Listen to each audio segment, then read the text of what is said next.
सोचो पुराने भारत के बारे में, नदियां, पहाड़ और जंगल जहां जिंदगी भरी थी।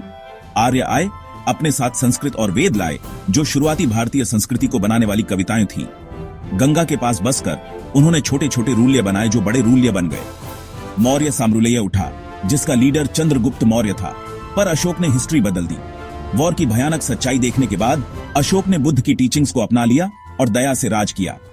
उसने शांति और दया के मैसेज फैलाए जो उसके पूरे साम्राज्य में पत्थरों के पिलर्स पर खुदे हुए थे।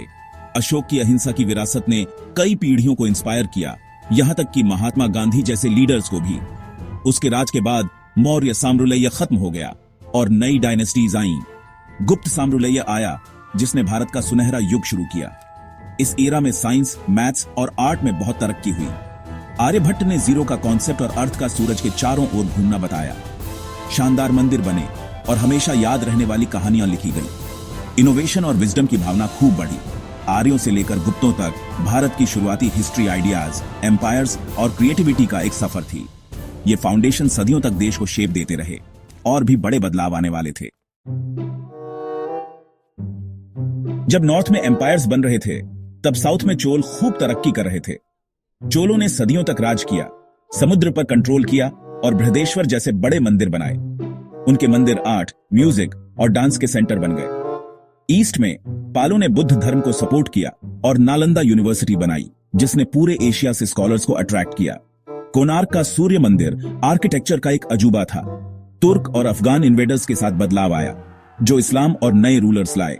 दिल्ली सल्तनत आई, जिसने कल्चर्स और लैंग्वेजेस को मिक्स किया, जिससे उर्दू का जन्म हुआ। कॉन्फ्लिक्ट के बावजूद क्रिएटिविटी खूब बढ़ी। आर्ट, आर्किटेक्चर और म्यूजिक डेवलप हुए। भारत ट्रेडिशंस का एक वाइब्रेंट मिक्स बन गया, जिसने अपने अगले बड़े साम्राज्य के लिए स्टेज तैयार किया। देश अब आइडियाज और लोगों का एक असली मेल्टिंग पॉट था। 16वीं सदी में मुगलों का उदय हुआ, जिनका लीडर सेंट्रल एशिया से बाबर था। अकबर दी ग्रेट ने धार्मिक टॉलरेंस और यूनिटी को बढ़ावा दिया। सभी धर्मों के स्कॉलर्स को इनवाइट किया। मुगलों ने आइकॉनिक मॉन्यूमेंट्स बनाए। शाहजहां का ताजमहल प्यार का सिंबल बन गया। उनकी आर्ट, म्यूजिक और कुजीन ने इंडियन कल्चर को और रिच बनाया। जैसे जैसे मुगल पावर कम हुई, शिवाजी महाराज के अंडर मराठे उठे। शिवाजी की गोरिल्ला टैक्टिक्स और सभी धर्मों के लिए रेस्पेक्ट ने उन्हें एक लेजेंडरी लीडर बनाया। मराठों ने मुगलों को चैलेंज किया और अपना अलग किंगडम बनाया।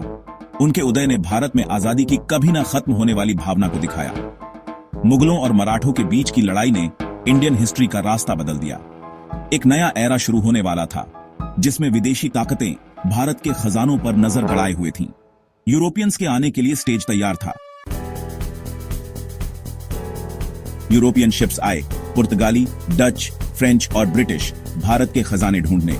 ब्रिटिश ईस्ट इंडिया कंपनी ने दुश्मनी का फायदा उठाया और धीरे धीरे कंट्रोल ले लिया। ब्रिटिश राज से मुश्किल हुई, पर रेलवे और नए सिस्टम भी आए। इंडियंस ने कभी विदेशी राज को एक्सेप्ट नहीं किया। विद्रोह और आजादी की पुकार बढ़ती गई। महात्मा गांधी ने एक शांतिपूर्ण आंदोलन चलाया। लाखों लोगों को अहिंसा से इंस्पायर किया। विरोध, मार्च और कुर्बानियों ने ब्रिटिश को जाने पर मजबूर कर दिया। 15 अगस्त 1947 को भारत आजाद हुआ। भारत का सफर लचीलेपन, क्रिएटिविटी और अपने लोगों की अटूट भावना का है। पुरानी विजडम से लेकर मॉडर्न आजादी तक देश यूनाइटेड और प्राउड खड़ा है। इसकी कहानी जारी है, दुनिया के लिए उम्मीद की एक रे।